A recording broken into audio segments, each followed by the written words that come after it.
if they had let you make this album or these albums, you could still conceivably be with the band? It's indeed possible. I mean, it is possible, yeah. But basically, I mean, on a personal level, they couldn't accept it. I mean, Phil was, literally doing albums and gigs with another band. So I found it totally hypocritical of them to try and restrain me in that way. We had a lot of meetings and discussions and arguments, and basically, you know, the whole thing became so cramped and so tedious. Without amount of time, that there was only one course that I could follow. I mean, after you've done one album yourself, which you're very pleased with and has sold well, and you know you've created an audience for yourself, there's no way that you're suddenly going to take a step back. As they say in rock and roll, I don't have to take a shit from anybody anymore. Steve Hackett is a real prog rock man, and you know, a sort of die-hard prog rock man. Certainly at that time he was. So when he left Genesis, what he brought to the table of Genesis, so to speak, is very much experimental, progressive rock type of patterns, musical patterns, guitar playing, acoustic guitar playing, electric guitar playing. That was not the normal guitar playing. You know, he wasn't a sort of Hendrix style player or a Clapton style player or a Jimmy Page style player. He was very much his own man. He's one of the most free-ranging guitarists that we've ever produced. He could play everything. He could play jazz, he could play hard, he could play folk, he could play with a certain sense of church rhythm. He could do any of that. And what he brought to Genesis was an ability to interpret what the songs needed. And you listen to his finest works, Horizons, for instance, on Foxtrot. You listen to Supper's Ready on Foxtrot. You listen to Firth of Fifth on Selling in the by the Pound. You listen to any of those moments, any of those songs, and what immediately inspires and really hits you is Steve Hackett is one hell of a guitarist.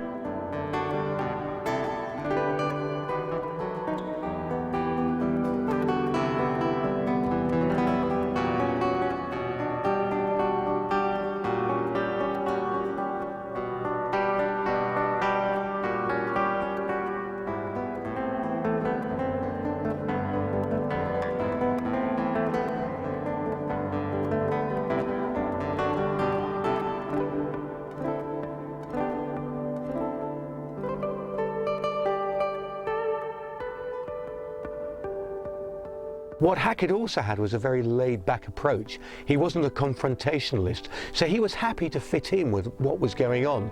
However, later on, he also was very uncomfortable with the fact that what Genesis did was becoming very pretentious and overblown. He preferred the simpler, more straightforward approach, albeit musical complexity was very much part of his own psyche. And in the end, he left the band because he had his own musical vision, which did incorporate being a little bit more straightforward.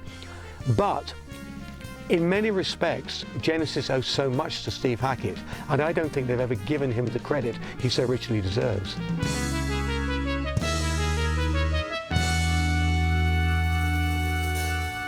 I mean, I'm very critical of everything that Genesis has done in the past, but then again, I think that was my role in the band, was to be,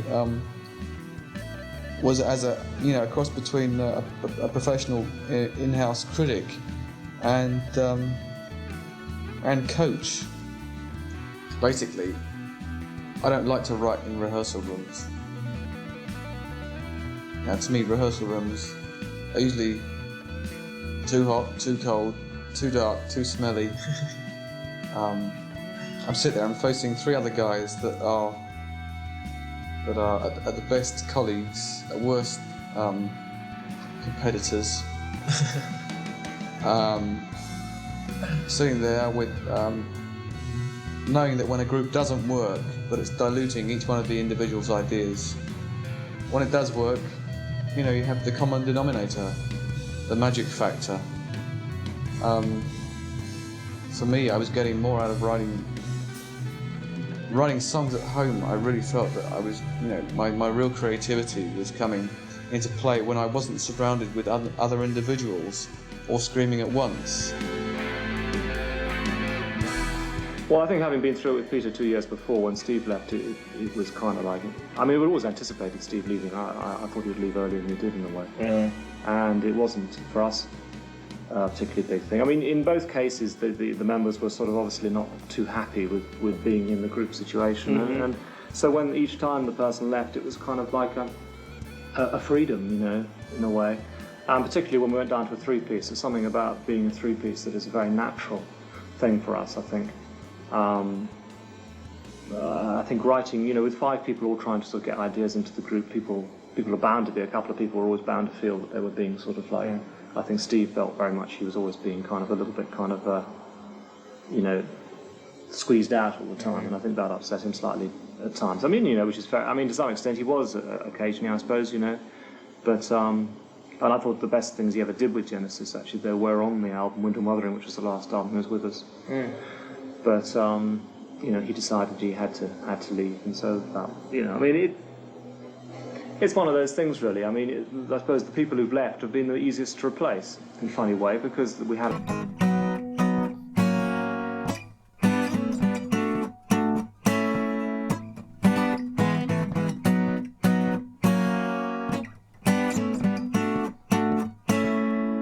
And what's going on there is over the B, you've still got the B root going, you've got an E major to an A major to an E major to a B major to an F sharp major.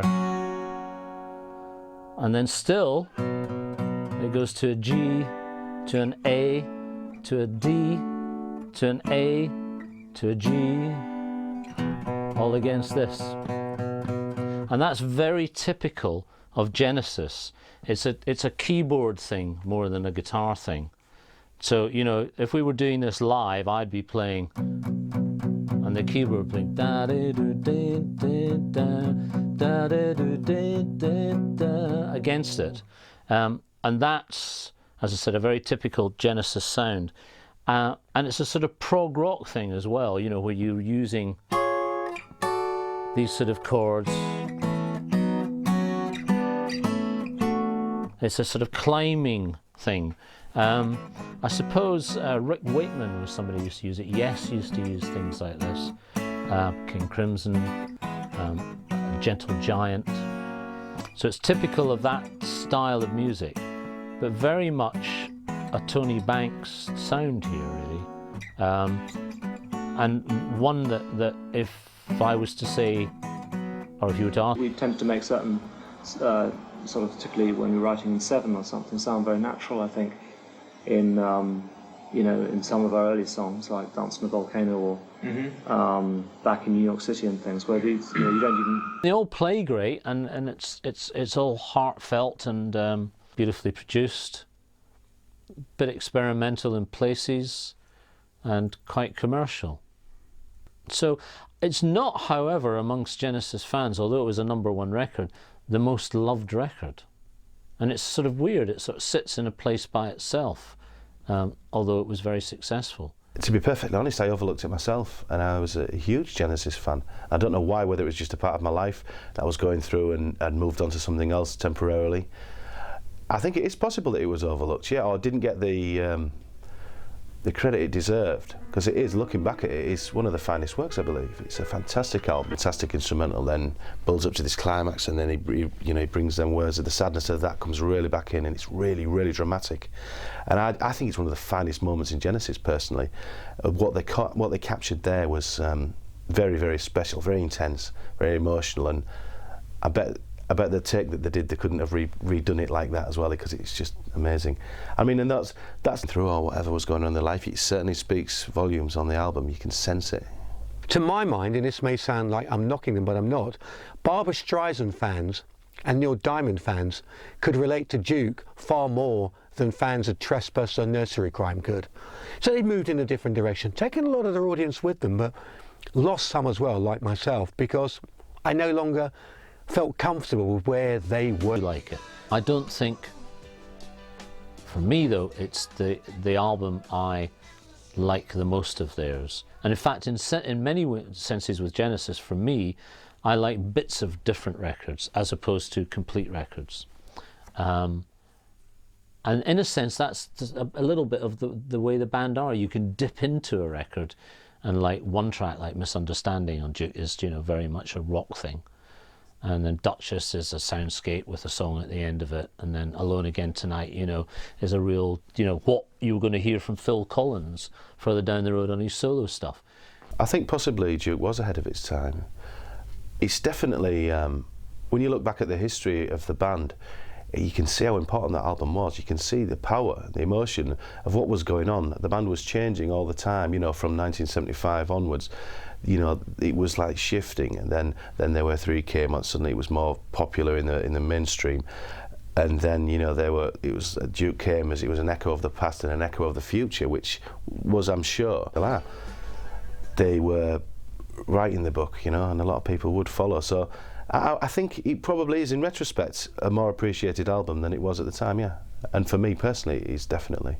They were much more part of the mainstream now. Good luck to them, great, but they were no longer what they were.